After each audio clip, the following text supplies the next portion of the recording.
오늘은 예사야 11장 말씀을 통해서 은혜를 받으시겠습니다. 이새의 우선으로 오실 메시아 그리스도가 오시면 평화의 나라가 이루어진다라고 하는 말씀입니다. 1절에 보시면요, 이새의 줄기에서 한 싹이 나며 그 뿌리에서 한 가지가 나서 결실할 것이요. 이제 하나님께서 말씀하시는 하나님의 아들이 오시는데 이새의 줄기에서 난다라고 하는 것입니다. 한 싹, 그것도 또 그 뿌리에서 나는데 한 가지가 나서 결실할 것이요, 이렇게 말씀합니다. 어떻게 보면 싹 하나 좀 초라하게 느껴집니다. 뿌리에서 나는 가지 하나, 그 작은 가지가 그 하나의 새싹이 무슨 열매를 맺을 수 있을까 생각이 드는데, 하나님의 역사는 그 작은 한 싹을 통해서 이루어진다는 것입니다. 그것도 누구에게서 나오느냐? 이새는 목동입니다. 당시 이스라엘 사이에서는 별로 인정받지 못하는 그런 목동의 아들로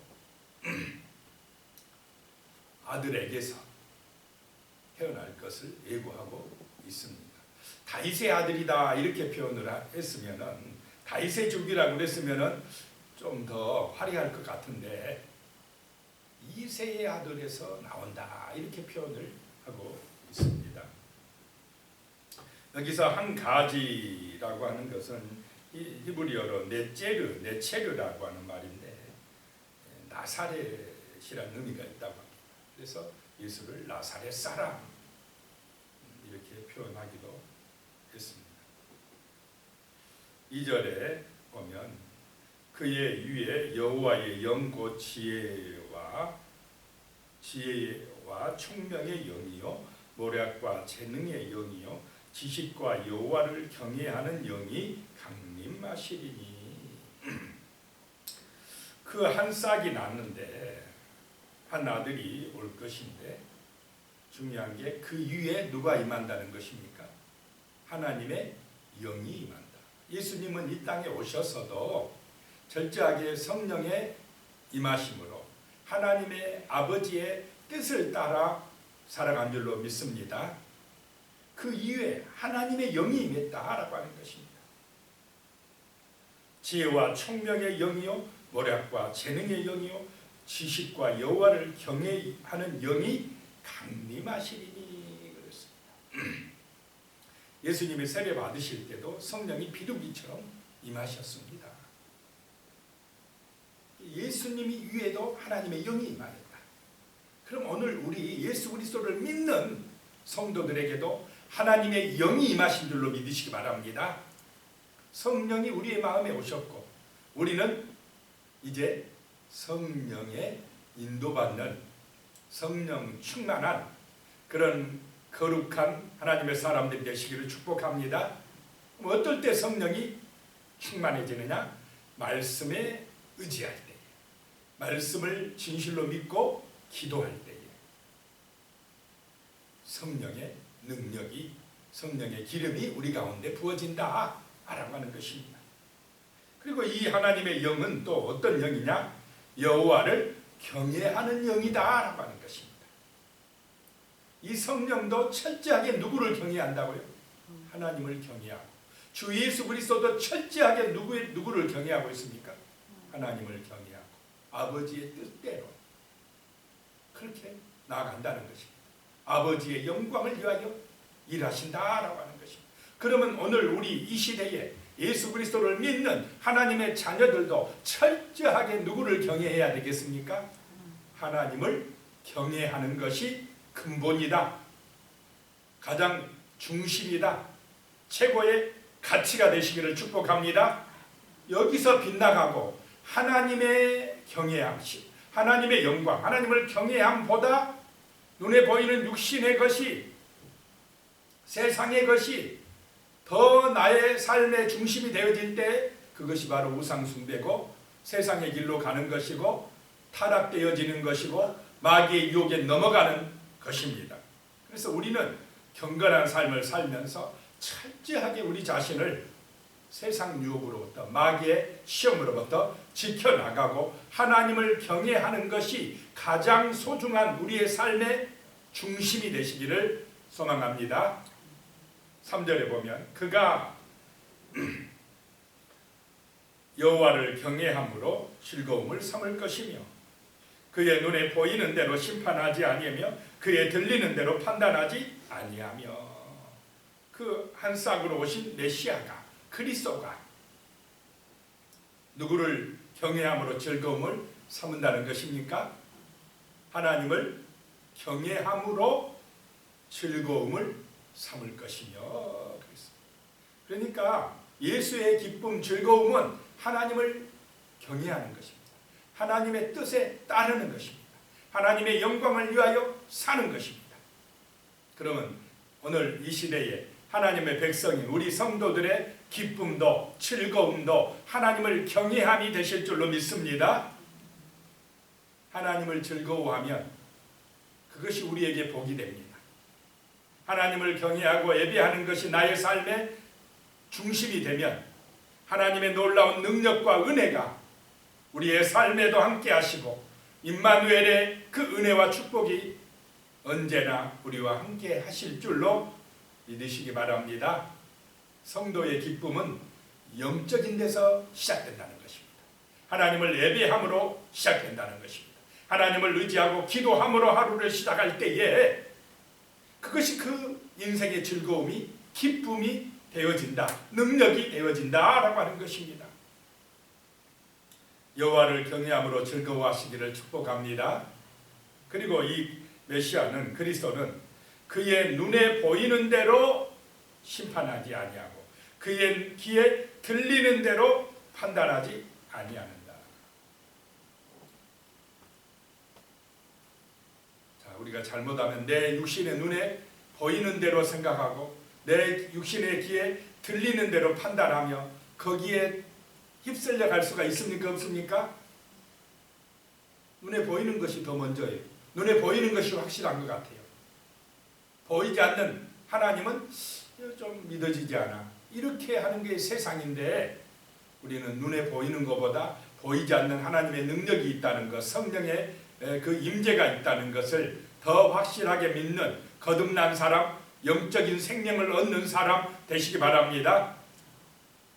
예수님이 그러셨다 이 말입니다. 예수님은 철저하게 하나님의 말씀대로 하나님을 경외함으로 살아가고 판단하고 그의 가치를 삼으셨다라고 하는 것입니다. 그러면 우리도 그래야 될 줄로 믿습니다. 성도들도 그렇게 살아야 된다는 것입니다. 4절에 예수님은 공의로 가난한 자를 심판하며 정직으로 세상의 겸손한 자를 판단할 것이며 그의 입에 막대기로 세상을 치며 그의 입술의 기운으로 악인을 죽일 것이며 여기서 공의는 하나님의 공평한 의입니다. 하나님의 의, 하나님의 말씀으로 가난한 자를 심판합니다. 말씀이 기준이 되시기 바랍니다. 하나님의 정의, 공의가 기준이 되시기 바랍니다. 또 정직하다 이 말입니다. 정직으로 세상의 겸손한 자를 판단합니다. 정직하게 판단해야지. 그것이 하나님의 뜻인 줄로 믿습니다. 부르가 판을 치면 그거는 세상의 길이다라고 하는 것입니다. 그 입의 막대기로 세상을 치고 입술의 기운으로 악인을 죽일 것이며 자, 심판은 무엇으로 하는 것입니까? 입의 기운이다. 입술의 기운이다. 입의 막대기다. 하나님의 말씀의 능력인 줄로 믿으시기 바랍니다. 말씀의 능력으로 세상을 치고 악인들을 심판할 것이다 라고 하는 것입니다. 5절입니다. 공의로 그의 허리띠를 삼으며 성실로 그의 몸에 띠를 삼으리라. 그래서 이 예수 그리스도의 삶은 철저하게 말씀 중심이고 하나님을 경외하는 삶이요, 공의로운 삶, 정직한 삶, 성실한 삶, 이 땅에 평화를 가져오는 삶인 줄로 믿으시기 바랍니다. 그러니까 하나님을 경외하니까 이런 공의, 정직, 성실의 삶으로 이어진다라고 하는 것입니다. 이것이 능력인 줄로 믿으시기 바랍니다. 그리고 악인들, 세상은 말씀의 빛으로 그들을 심판하고 그들을 또 구원한다라고 하는 것입니다. 그때 6절에 그때에 그리스도가 오실 때에, 이 그때는 심판의 때도 되고 구원의 때도 됩니다. 어떤 사람에게는, 하나님을 경외하는 사람들에게는 구원의 때요, 하나님을 거역하는 사람들에게는, 자기가 중심이 되어 세상 길로 가는 사람들에게는 어떤 때입니까? 심판의 때요. 그때에 이리가 어린 양과 함께 살며 표범이 어린 염소와 함께 누우며 송아지와 어린 사자와 살진 짐승이 함께 있어 어린아이에게 끌리며. 이게 그리스도의 나라입니다. 하나님의 나라입니다. 강자와 약자가 함께하는 나라입니다. 여기서 계속 반복된 게 함께라는 말입니다. 함께. 이리가 어린 양과 함께 같이 논의로도 문제가 없습니다. 표범이 어린 염소와 함께 누워도 아무런 문제가 없습니다. 해치질 않아요. 평화의 나라가 온다 이 말입니다. 서로 사랑하는 나라가 온다라고 하는 것입니다. 화평케 하신 그리스도가 오면은 이 막힌 담이 다 허물어져 버려요. 사람들 사이에 막혀있던 것이 허물어지고 진정한 화목과 평화의 역사가 나타날 줄로 믿습니다. 이게 십자가의 능력이다라고 하는 것입니다. 송아지와 어린 사자와 살진 짐승이 함께 있어 어린아이에게 끌리며. 어린아이, 순수한 어린아이에게 그냥 이런 사자가 같이 간다 이 말입니다. 얼마나 평화로운 세상이 되어집니까? 8절에요. 젖먹는 아이가 독사의 구멍에서 장난하며 젖된 어린아이가 독사의 굴에 손을 넣을 것이라. 이런 짐승들을 통해서 그런 평화로운 세상이 될 것을 지금 예고하고 있는 것입니다. 보여주고 있는 것입니다. 독이 없어져 버린다는 것입니다. 악이 없어져 버린다는 것입니다. 이런 세상이 바로 메시아가 왕이 되는 세상, 하나님 나라인 줄로 믿으시기 바랍니다. 하나님이 원하는 세상은 바로 이런 새 하늘과 새 땅이라는 것입니다. 이런 세상이 바로 구원받은 세상이고 하나님의 임재가 임하는 곳이다라고 하는 것입니다. 9절에요. 내 거룩한 산 모든 곳에서 해됨도 없고 상함도 없을 것이니 이는 물이 바다를 덮음같이 여호와를 아는 지식이 세상에 충만할 것이니라. 거룩해진다는 것입니다. 예수 그리스도가 왕으로 임하는 그 나라는 거룩해진다. 거룩한 모든 곳에, 성령이 임하는 모든 곳에 해됨도 없고 상함도 없는 그런 평화의 나라가 이루어진다라고 하는 것입니다. 이는 물이 바다를 덮음같이 여호와를 아는 지식이 세상에 충만할 것입니다. 하나님을 아는 지식이 세상에 충만해지면, 다른 말로 하면 말씀으로 충만해지면, 성령의 은혜를 충만하게 받으면 물이 바다를 덮음같이 그렇게 되어진다라고 하는 것입니다. 이 유대인들에게 있어서 물은 은혜를 상징합니다. 이 바다는 죽음을 상징합니다. 물이, 은혜가 죽음을 덮어버려요. 예수 그리스도의 은혜가 사람을 두렵게 하는 그 사망의 권세를 꺾어버릴 줄로 믿으시기 바랍니다. 그래서 그 세상에는 해됨도 없고 상함도 없는 그런 나라가 임하게 된다라고 하는 것입니다. 10절입니다. 그날에 이새의 뿌리에서 한 싹이 나서 만민의 기치로 설 것이요 열방이 그에게로 돌아오리니 그가 거한 곳이 영화로우리라. 그날에, 주님이 오시는 그날에 그 이새의 뿌리에서 한 싹이 나서 만민의 기치로, 만민의 깃발로 설 것이다. 만민들이 보는 승리의 깃발이 될 것이다 라고 하는 것입니다.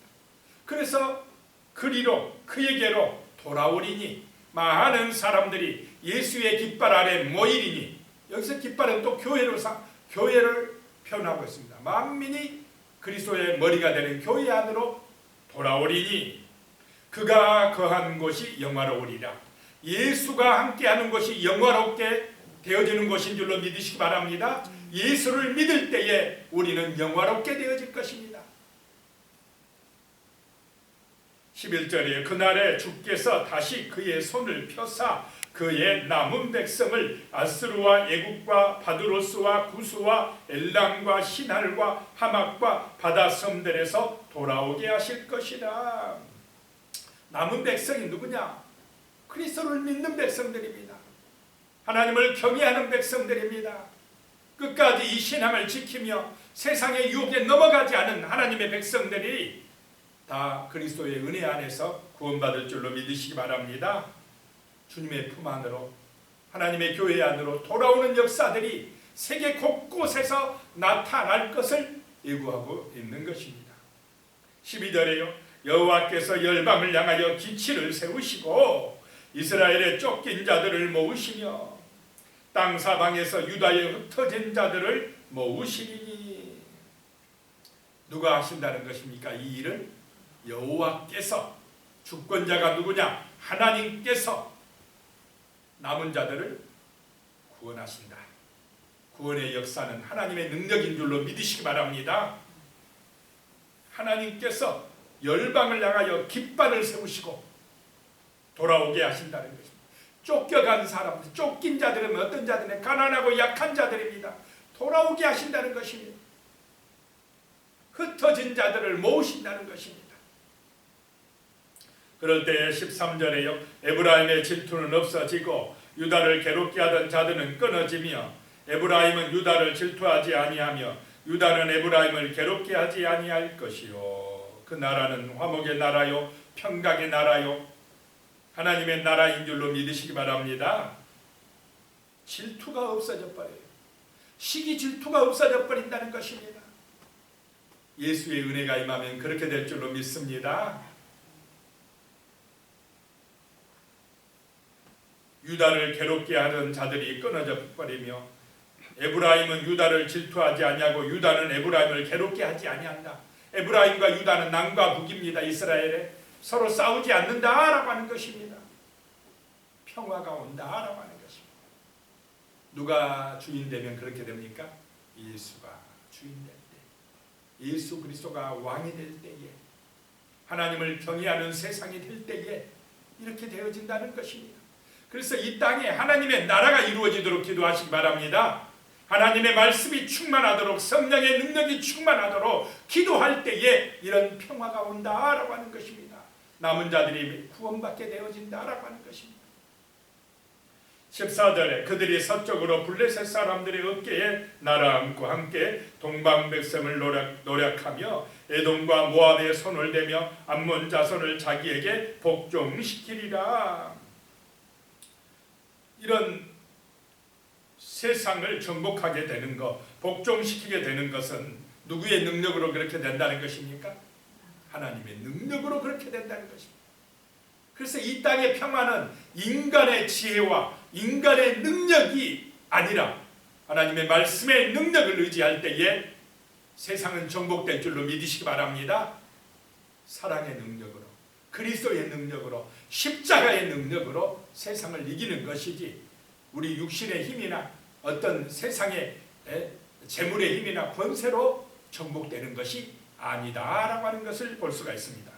15절에 여호와께서 애굽 해만을 말리시고 그의 손을 유브라데 하수 위에 흔들어 뜨거운 바람을 일으켜 그 하수를 쳐서 7갈래로 나누어 신을 신고 건너가게 하실 것이다. 옛날에 하나님께서요 애굽의 그 홍해 바다를 말리시고 이스라엘을 구원해 내는 출애굽 시켰던 그때처럼 또 다시 이제 그 유브라데 강을 말려버리고 아수르에 끌려갔던 백성들을 뭐하게 하리라요? 돌아오게 하리라 라고 말씀을 하고 있습니다.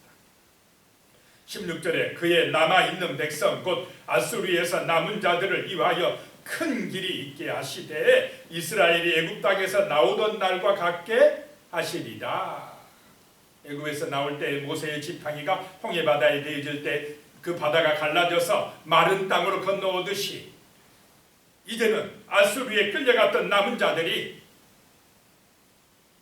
유브라데 강이 갈라지게 해서 큰 길이 대로가 나게 해서 돌아오게 하는, 구원받게 하는 하나님의 역사가 나타날 것을 말씀하고 있는 줄로 믿으시기 바랍니다. 지금 세상은 어렵습니다. 복잡한 일들이 많습니다. 사망 권세가 역사하고 있습니다. 여러 가지 질병과 또 전염병과 고통과 두려움이 이 땅 가운데 있습니다. 분쟁이 있습니다. 이럴 때에 여기에 정말로 구원의 큰 길이 어떻게 우리 앞에 대로가 펼쳐지느냐? 예수 그리스도를 의지할 때에, 하나님의 말씀이 충만할 때에 그렇게 구원의 역사가, 남은 자들이 구원받는 은혜가 임할 줄로 믿습니다. 이런 나라가 이루어지도록 기도해야 되겠습니다. 기도드립니다. 하나님 아버지, 정말로 이 땅 가운데 주님의 놀라운 능력이 임하길 원합니다. 예수 그리스도가 만민의 깃발로, 승리의 깃발로 굳건하게 서 있습니다. 우리는 주 예수 그리스도를 믿고 의지할 때에 영화롭게 되어지며 참으로 이 땅에 진정한 하나님의 나라, 평화의 나라가 이루어지는 줄로 믿습니다. 늘 하나님의 말씀을 묵상하여 물이 바다를 덮은 같이 하나님을 아는 지식이 세상에 충만해지게 하여 주시며 이 성령의 능력으로 하나님을 경외하는 그 능력에 힘입어서 우리가 날마다 즐거움을 삼을 것이며 삶의 풍성한 열매를 맺을 것이며 하나님의 나라의 증인으로 승리할 수 있도록 주여 우리를 도와주시옵소서. 거룩한 남은 자로 살아갈 수 있도록 축복하여 주시옵소서. 예수님의 이름으로 기도드리옵나이다. 아멘.